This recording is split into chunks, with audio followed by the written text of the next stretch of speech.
Good morning everyone. जैसा कि हम पार्ट फर्स्ट में कॉन्स्टिट्यूशनल बॉडी को लेकर चल रहे थे, उसमें हमने इलेक्शन कमीशन को कवर किया था, है ना, चुनाव आयोग को।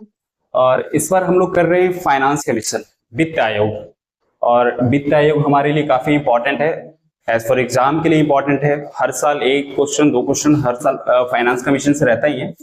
तो हम लोग थोड़ा सा बेसिक फैक्ट जान लेते हैं। आप लोग को सबका पढ़ा हुआ होगा बेसिक, लेकिन कुछ लास्ट टाइम में रिवीजन के लिए इंपॉर्टेंट फैक्ट्स है जहां से क्वेश्चन वगैरह बन सकते हैं, है ना। तो थोड़ा सा हम लोग देख लेते हैं फाइनेंस कमीशन। देखिए, फाइनेंस कमीशन का बेसिकली रोल क्या है कि जो टैक्स हमारे पास, टैक्स का जो पैसा आ रहा है, सेंटर और स्टेट के बीच में कितना डिवाइड होना चाहिए, है ना, पावर क्या है दोनों के बीच में, डेवोल्यूशन कितना होना चाहिए टैक्स का रिगार्डिंग स्टेट और सेंटर के बीच में। तो फाइनेंस कमीशन का मेनली रोल यही है। किसी स्टेट को ग्रांट इन एड की बात हो रही है, कहीं डिजास्टर हो गया, नेचुरल डिजास्टर हो गया, तो फाइनेंस कमीशन रिकमेंड करता है सेंटर को कि आप इनको इतना पैसा दीजिए, ये इतना डेवोल्यूशन होना चाहिए। ठीक है, एक बेसिक फैक्ट वगैरह है कि फाइनेंस कमीशन कॉन्स्टिट्यूशनल बॉडी है ना। आर्टिकल कौन सा है? आर्टिकल 280, आर्टिकल 280 में हमारा लिखा हुआ है। आर्टिकल 280 की बात कर रहे हैं, तो 280 में हमारा, आर्टिकल 280 में फाइनेंस कमीशन का जिक्र किया हुआ है, जिक्र किया हुआ कॉन्स्टिट्यूशन में। यानी कि हमारा फाइनेंस कमीशन किस तरह का बॉडी है? कॉन्स्टिट्यूशनल बॉडी है ना। तो चलिए हम लोग स्टार्ट करते हैं कि फर्स्ट फाइनेंस कमीशन एस्टेब्लिशमेंट कब हुआ, कब आया हमारा फर्स्ट फाइनेंस कमीशन? 1952 में, है ना।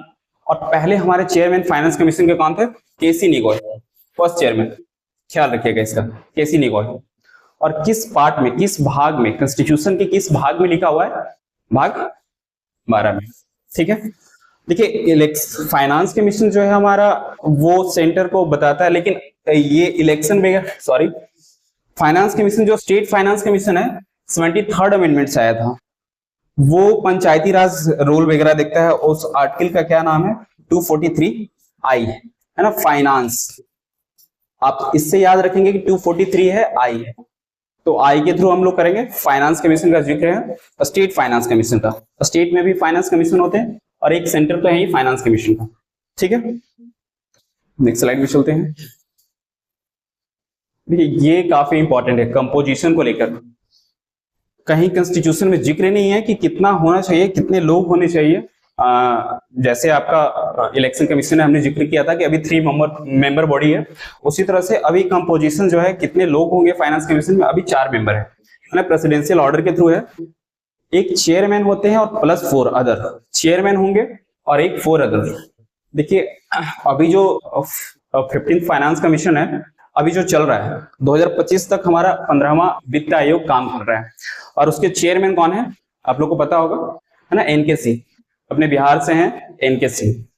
और अभी 16 फाइनेंस कमीशन का गठन हुआ है, हुआ तो पहले है, लेकिन 2026 से 31 तक इसका रिकमेंडेशन रहेगा, है ना। तो उसके चेयरमैन कौन है? अरविंद पनगरिया। अब देखिए, कभी कभी क्वेश्चन क्या आता है ना, शायद 67 या 68 बीपीएससी में क्वेश्चन आया था कि इसमें से कौन से मेंबर नहीं है फाइनेंस कमीशन के। तो एक बार हम लोग, हमने पीआईबी से सोच लिया है कि वहां पर कि जो अभी फिलहाल का जो कंपोजिशन है आपका, कौन कौन से मेंबर है हमारे फाइनेंस कमीशन का, देख लेते हैं। चेयरमैन कौन है हमारे? अरविंद पनगरिया। और देखिए, फुल टाइम मेंबर है ये 3, मनोज पांडा, अनीश जॉर्ज मैथ्यू, सौम्या कांति घोष। और अभी इंपॉर्टेंट क्या है? T Ravishankar, part time member बने हैं। इसमें से एक पार्ट टाइम मेंबर होते हैं, वो अभी बने हैं टी रविशंकर, और ये डिप्टी गवर्नर भी आपके आरबीआई के। क्वालिफिकेशन की बात कर लेते हैं। क्वालिफिकेशन कहीं कॉन्स्टिट्यूशन में जिक्र नहीं है कि फाइनेंस कमीशन के मेंबर बनने के लिए और चेयरमैन बनने के लिए कहीं कॉन्स्टिट्यूशन में लिखा हुआ नहीं है कि यही क्वालिफिकेशन होना चाहिए। लेकिन इस एक्ट है, भाई, फाइनेंस कमीशन एक्ट 1951, इस एक्ट के थ्रू उसमें लिखा हुआ है कि चेयरमैन के लिए क्या होना चाहिए? सिर्फ आपका है एक्सपीरियंस इन पब्लिक अफेयर्स। ये पब्लिक अफेयर्स का भी मीनिंग क्या है वो सेंटर ही जानती है, जो अपॉइंटमेंट वगैरह करता है। लेकिन इसमें देखिए, मेंबर्स में एक इंपॉर्टेंट जो 4 मेंबर है, उसमें एक हाई कोर्ट के जज है ना। हाई कोर्ट के जज होने चाहिए या फिर हाई कोर्ट के जज बनने लायक होने चाहिए। 4 है, आप देख लीजिएगा स्लाइड में, आपको मिल जाएगा कि मेंबर का क्या क्वालिफिकेशन होना चाहिए। ठीक है, अभी हमारे कौन है? अरविंद पनगरिया, है ना, 16 फाइनेंस कमीशन के चेयरमैन। आप लोग कमेंट सेक्शन में बताएंगे कि ये बिहार से कैसे रिलेटेड है। बिहार से इन द सेंस की नालंदा यूनिवर्सिटी, है ना, नालंदा यूनिवर्सिटी में ये किस पोजीशन पे हैं, क्या भी हैं, इनसे कैसे ताल्लुकात है, क्या इनका पोजीशन है आपका नालंदा यूनिवर्सिटी में, आप लोग कमेंट सेक्शन में बताएंगे। ठीक है, नेक्स्ट चलते हैं। टर्म्स की बात कर रहे हैं, कौन कौन सा अभी तक फाइनेंस कमीशन कितना गठन हुआ है। अभी 16वां गठन हो गया है, लेकिन उसका 2026 से स्टार्ट होगा, और अभी 15 फाइनेंस कमीशन चल रहा है। तो पहला कब आया था? 1951 में केसी निगोय चेयरमैन, जो हमने बताया। एक बार आप लोग स्लाइड के थ्रू देख लेंगे। देखिए 16 फाइनेंस कमीशन का टर्म कब से स्टार्ट हो रहा है? 1 अप्रैल 2026 से लेकर 2031 मार्च तक, 2031 31 मार्च। ये टर्म्स वगैरह देखिएगा, कभी ना क्वेश्चन पूछा जा सकता है। ठीक है,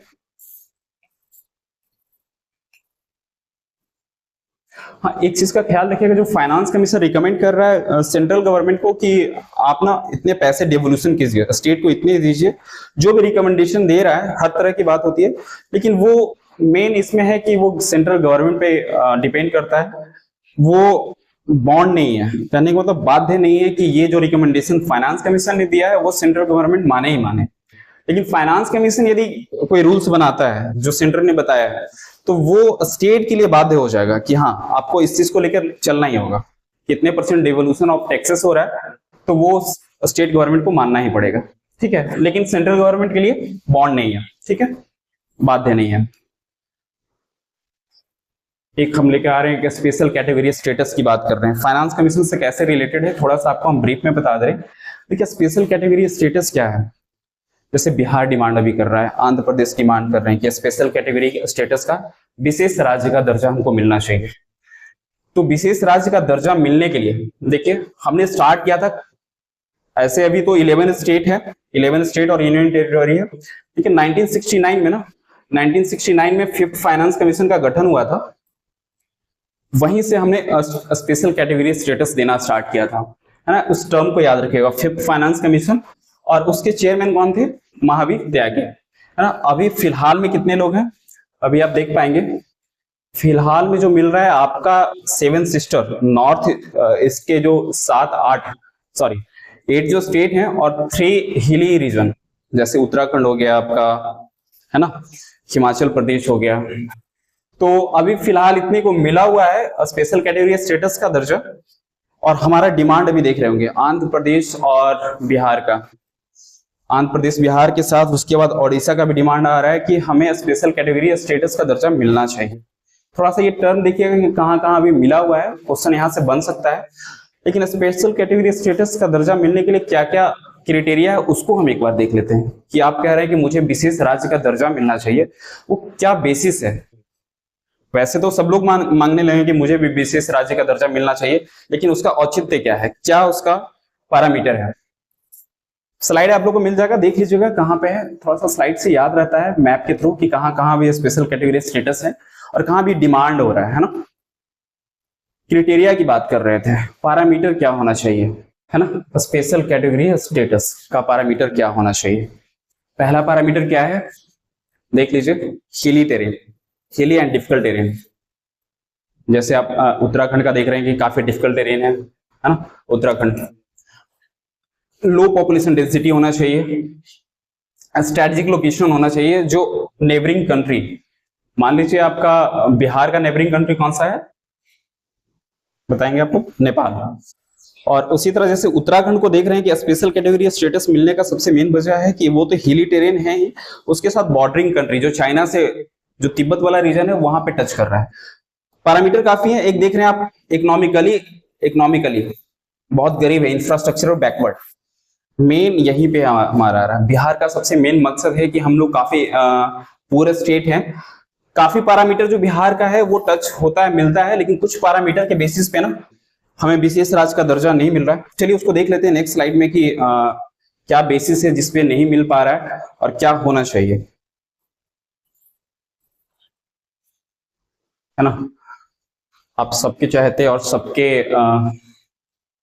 सबके होने वाले, सबके रहने वाले हमारे Nitish Kumar ji, chief minister of Bihar, last जब इलेक्शन था उस समय से ही विशेष राज्य दर्जा मिलना चाहिए, पहले से ही बोल रहे हैं। और अब इनको बेसिकली हुआ क्या है कि 14th फाइनेंस कमीशन का रिकमेंडेशन इनको बताया गया। एक बार मैं बता रहा हूँ थोड़ा सा कि देखिए मेन हमारा मकसद क्या था ना कि 2000 में सन 2000 में हम लोग झारखंड से अलग हुए। तो जितने मिनरल डिस्ट्रिक्ट हैं, जो मिनरल रिच डिस्ट्रिक्ट है, नीचे वाला जो सॉदर्न पार्ट है वो सारा झारखंड में चला गया। तो हम लोग रिसोर्स डिफिशिएंट कंट्री हो गए, सॉरी कंट्री की बात कर रहा हूँ, स्टेट, रिसोर्स डिफिशिएंट स्टेट हो गए। ये रिसोर्स की कमी हो गई, मिनरल्स वगैरह सारा चला गया, गरीबी उसकी वजह से बढ़ा है, काफी हुआ है। पूरा स्टेट तो है ही। एक मल्टी डायमेंशनल पॉवर्टी इंडेक्स है ना, हम लोग काफी गरीबी है। कोई कह रहा है कि बहुत ज्यादा गरीब है बिहार, कितना गरीब है आप डेटा बताइए ना। तो वो है multi dimensional poverty index. Multi dimensional poverty index है। आप लोग बताएंगे कि मल्टी डायमेंशनल पॉवर्टी इंडेक्स जारी कौन करता है ना। अब मल्टी डायमेंशनल पॉवर्टी इंडेक्स के अनुसार बिहार का जो है 33% लोग गरीबी रेखा में है ना, पूरे रहे। पहले कितना था, मुझे जहां तक याद है 53% है। सबसे ज्यादा गरीब कम करने यूपी और बिहार आता है। हमने काफी गरीबी कम किया है, लेकिन फिर भी अभी सबसे ज्यादा इंडिया में सबसे पूरा स्टेट कौन सा है, हमारा बिहार है। उस बेसिस पे ही विशेष राज्य का दर्जा भी मांगा जा रहा है ना। सब कुछ क्राइटेरिया ठीक है, लेकिन एक इसका है जो हिली टेरेन और ज्योग्राफिकल डिफिकल्ट एरिया, ये थोड़ा सा मैच नहीं कर रहा है, जो फाइनेंस कमीशन का रिकमेंडेशन है। ठीक है, मिलना नहीं चाहिए, नहीं मिलना चाहिए, मिलना चाहिए, ये है पॉलिटिकल मुद्दा है, वो हम चीजें समय के लिए छोड़ देते हैं, क्या होगा नहीं होगा। हमें क्या है, क्राइटेरिया क्या है, पैरामीटर क्या है विशेष राज्य दर्जा का, है ना। तो नेक्स्ट स्लाइड पे चलते हैं कि इसके रिगार्डिंग और भी क्या न्यूज है। फिजिबिलिटी देखिए, देख पा रहे हैं आप लोग, विशेष राज्य का दर्जा मिलना चाहिए। आपके फेवरेट सबके चहेते मोदी जी ने साफ मना कर दिया। स्पेशल कैटेगरी नहीं है, स्पेशल पैकेज, स्पेशल पैकेज मिलके आ रहा है कि आपको ना इतने 1000 करोड़ का लास्ट बजट और इस बार बजट जो जुलाई 2024 का बजट था, इंटरिम बजट, उस बजट में भी बिहार को विशेष राज्य का दर्जा तो नहीं मिला, लेकिन स्पेशल पैकेज मिला है। स्पेशल स्टेटस नहीं मिला, स्पेशल पैकेज मिला है। ठीक है, बहला दिया गया, फुसला दिया गया। अब जो भी बेसिस है, ये पॉलिटिकल इशू है, उस पर हम नहीं जाएंगे। लेकिन देखिए क्या है कि 14 फाइनेंस कमीशन ने क्या बोला था ना कि पहले तो विशेष राज्य का दर्जा फाइनेंस कमीशन के रिकमेंडेशन पे मिल रहा था। गदगिल कमेटी एक एस्टेब्लिशमेंट हुआ था कि वो पैरामीटर जो हमने अभी डिस्कस किया वो गदगिल कमेटी का ही था कि हिली टेरेन होना चाहिए, पॉपुलेशन डेंसिटी काफी कम होना चाहिए, है ना, नेबरिंग बॉर्डर से टच होना चाहिए। लेकिन 14 फाइनेंस कमीशन ने कहा कि अब इसको हम बंद करते हैं, क्योंकि इस बेसिस में ना सारे स्टेट वगैरह विशेष राज्य का दर्जा मांगने लगेंगे। लेकिन इसी को कम करने के लिए फाइनेंस कमीशन ने कहा कि चलो कोई बात नहीं है, विशेष राज्य का दर्जा नहीं, लेकिन हम परसेंटेज ज्यादा देंगे। कितना परसेंटेज देंगे, देखिए 42% बढ़ा दिया गया। 42%, पहले 13th फाइनेंस कमीशन तक कितना था, 13th फाइनेंस कमीशन तक 32% था, लेकिन फाइनेंस कमीशन ने 14th फाइनेंस कमीशन ने क्या किया कि उसको 10% टैक्स बढ़ा दिया। ये 42% की बात करते हैं। 42% का मतलब क्या हुआ, जो 100 रुपया टैक्स और किसी माध्यम से सेंटर के पास आ रहा है, तो 42% वो स्टेट को देंगे। सारे स्टेट जो है हॉरिजॉन्टल डेवोल्यूशन होगा, वो 42% है। ठीक है, और 15 फाइनेंस कमीशन में कितना आ गया, 41%। इस परसेंटेज को ध्यान रखिएगा, है ना, 41% आ गया है। 1% जम्मू एंड कश्मीर और ये लद्दाख का यूनियन टेरिटोरी जो बना है, वो 1% वहां पे खर्च हो रहा है। तो ऐसे तो 42% था, लेकिन 1% घट के 15 फाइनेंस कमीशन कितना हो गया, 41%। ठीक है, उम्मीद करते हैं आप लोगों को ये वीडियो पसंद आया होगा। और कुछ मैं वीडियो इंपॉर्टेंट जो लास्ट टाइम के लिए एग्जाम के लिए क्या इंपॉर्टेंट रहेगा वो मैं लेकर आऊंगा। आप लोग कमेंट सेक्शन में बताइएगा कि क्या मैं आगे वीडियोस वगैरह लेकर आऊं, और उस पर कुछ मैं कोशिश करूंगा आपके लिए लास्ट टाइम में ना, वो जो आपने पढ़ा उसको कंसोलिडेशन करने के लिए, ये लास्ट टाइम में रिवीजन के लिए आपके लिए इंपॉर्टेंट हो।